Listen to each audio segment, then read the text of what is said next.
Have you ever felt like you desperately crave deep connections, but the moment someone gets too close, you push them away?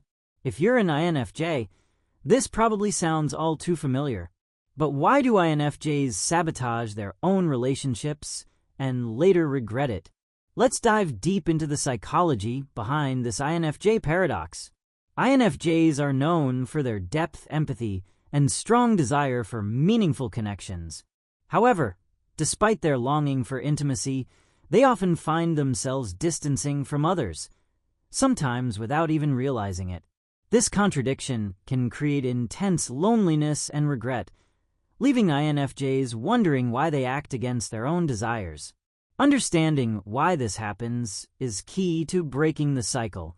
If you've ever felt emotionally drained after social interactions or suddenly built an emotional wall to protect yourself, this video will explain why, and more importantly, how to change it.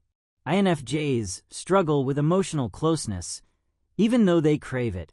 The main reasons include INFJs have an incredibly sensitive nervous system, making them highly reactive to both sensory and emotional stimuli.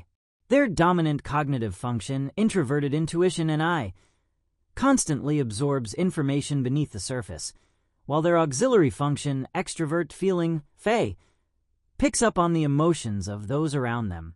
This combination creates a double-edged sword. INFJs can deeply understand people, but they also experience emotional overload faster than most. Because INFJs are highly attuned to the emotions of others, they often take on feelings that aren't their own. They might walk into a room and instantly sense tension, sadness, or anxiety, even if nothing is being said aloud. Over time, this emotional absorption can become exhausting, making them crave solitude. Additionally, INFJs are sensitive to sensory input like loud noises, crowded spaces, or chaotic environments. Social gatherings with too many people talking at once or prolonged exposure to high-energy situations can leave them feeling mentally drained. As a result, INFJs may suddenly withdraw, not because they dislike the people around them, but because their nervous system is overwhelmed. They feel an overwhelming need to be alone, even if they were previously enjoying social interactions. Instead of expressing their exhaustion, they may become distant, irritable, or unresponsive. Emotional overload often manifests as tiredness, headaches, or feeling physically drained. If an INFJ suddenly avoids emotional topics or stops responding to messages, they might be emotionally maxed out. Absorbing too many emotions can make INFJs feel disconnected from their own needs and identity. Instead of waiting until they feel completely drained, INFJs can tune into their energy levels and take small breaks before reaching the point of withdrawal. Instead of suddenly disappearing, they can plan downtime after social events to recharge. Simple strategies like deep breathing, journaling, or stepping outside for fresh air can help INFJs reset their emotions. Instead of ghosting people, INFJs can say, "I love talking with you, but I need some time to recharge. Let's catch up later." Being selective about who they spend time with and setting emotional boundaries can help INFJs maintain relationships without feeling drained. By understanding and managing their emotional sensitivity, INFJs can find a balance between deep connections and personal well-being without pushing away the people they truly care about. INFJs think and feel deeply, but their thoughts are often difficult to express. When people misunderstand them, they may retreat to avoid the frustration of explaining themselves. INFJs are selective about who they let into their inner world. If someone doesn't match their emotional depth, they may unconsciously push them away, fearing a shallow connection. INFJs tend to prioritize others over themselves. If they feel like they're constantly giving without receiving the same depth in return, they withdraw to protect their energy. As introverts, INFJs require solitude to recharge. However, they sometimes push people away instead of communicating their need for space, leading to confusion and distance. Exploration/development. Let's break down how INFJs can balance their need for connection with their tendency to withdraw.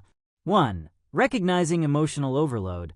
Emotional overload occurs when the emotions we're experiencing become too much to handle, often resulting in a feeling of being overwhelmed or out of control. It's important to recognize the signs early so you can take steps to alleviate the emotional burden. When emotions pile up, whether from stress, trauma, or daily challenges, they can reach a point where they begin to interfere with your mental, physical, and emotional well-being. Recognizing emotional overload can help you regain balance before it leads to burnout, anxiety, or depression.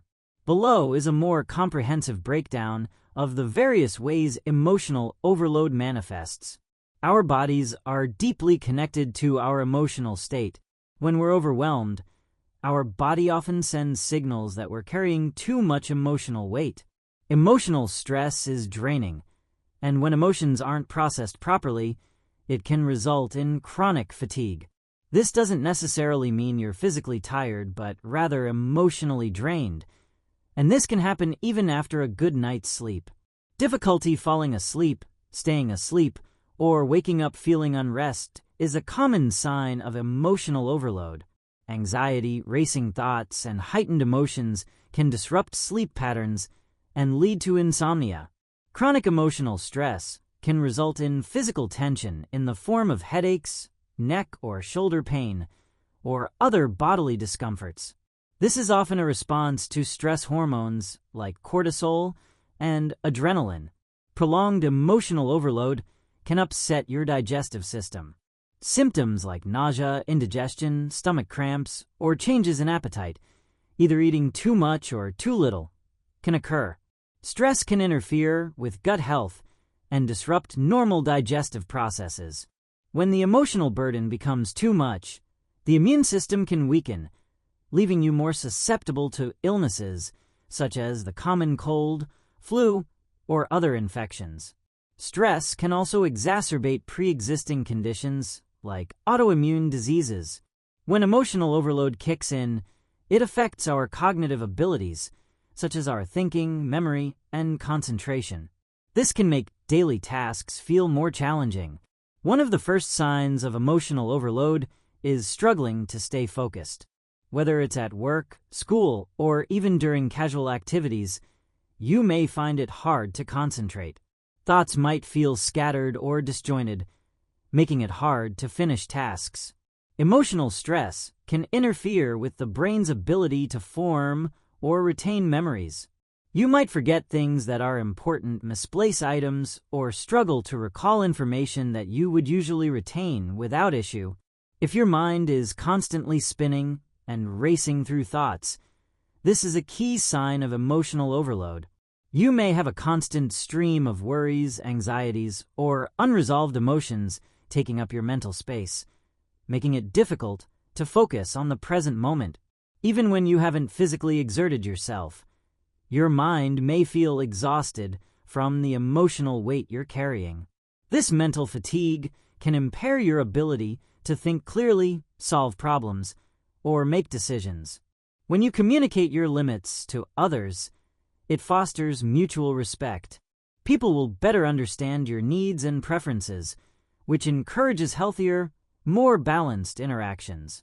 Setting boundaries enables you to prioritize your own well-being. It allows you to say no to things that might be too taxing, so you have space to recharge and focus on what truly matters. Clear boundaries lead to healthier relationships. Both parties understand what is expected, reducing misunderstandings and conflicts. It's not always easy to identify when you need to set a boundary, especially if you've been accustomed to pushing yourself too hard or overextending for the sake of others. However, there are several signs that indicate it's time to draw a boundary. If interacting with someone or engaging in a specific activity leaves you feeling emotionally or physically drained, this is a signal that your limits are being tested. You may need to set a boundary to protect your energy. If you start to feel resentful of others for demanding too much from you, or if you find yourself feeling irritated by their presence, this can indicate a lack of boundaries. If you feel guilty or uncomfortable saying no to others, even when it's necessary for your well-being, you may be enabling people to take more than what's fair. Continuously taking on new tasks or obligations, even when your plate is already full, is a clear sign that your boundaries are not being respected. When you're feeling emotionally overwhelmed, it's a sign that you might be allowing others to overstep or that you're not managing your own time and space effectively. If people regularly expect too much from you, whether it's your time, energy, or emotional support, it may be a sign you need to assert stronger boundaries. Setting boundaries involves both self-awareness and clear communication. It requires understanding your own needs and limits, then expressing them confidently to others. Here are practical ways to set and maintain healthy boundaries. Know your limits. The first step to setting boundaries is understanding your own emotional, mental, and physical limits. Take time to reflect on what drains you and what energizes you. Are there activities or people that leave you feeling exhausted? Are there certain situations that stress you out more than others? Once you identify your limits, you can begin to protect them. Be clear and direct. When setting boundaries, it's important to be clear and direct with others. Avoid vague language or hinting at what you need. For example, instead of saying, "I'm really busy," say, "I need some time to myself right now to recharge, so I can't commit to that at the moment." Clear communication minimizes misunderstandings and ensures your needs are understood. Set boundaries around time. Time is one of your most valuable resources. If you find that people or activities are taking up more time than you can afford, it's important to set boundaries around how you spend your time. Block off time for yourself. Prioritize essential tasks, and be protective of your personal time. Establish emotional boundaries. Emotional boundaries are just as important as physical ones. This means protecting your emotional energy from being drained by others' emotions or demands. It's okay to step back from people or situations that emotionally deplete you. You don't have to take on everyone else's feelings as your own. Setting boundaries isn't about being rigid or unkind. It's about taking care of yourself and recognizing that you deserve the space and time to nurture your well-being. Be kind to yourself as you practice boundary setting, especially when it feels uncomfortable. In today's digital age, setting boundaries with technology is essential. This can involve turning off notifications, limiting social media usage, or setting boundaries around work emails and messages during off hours. Just as you are entitled to set boundaries, so are others. Recognize and respect the boundaries that other people set for themselves. This mutual respect fosters healthy, balanced relationships. While setting boundaries is necessary, it's not always easy. There are several challenges that may arise when trying to establish and enforce your boundaries.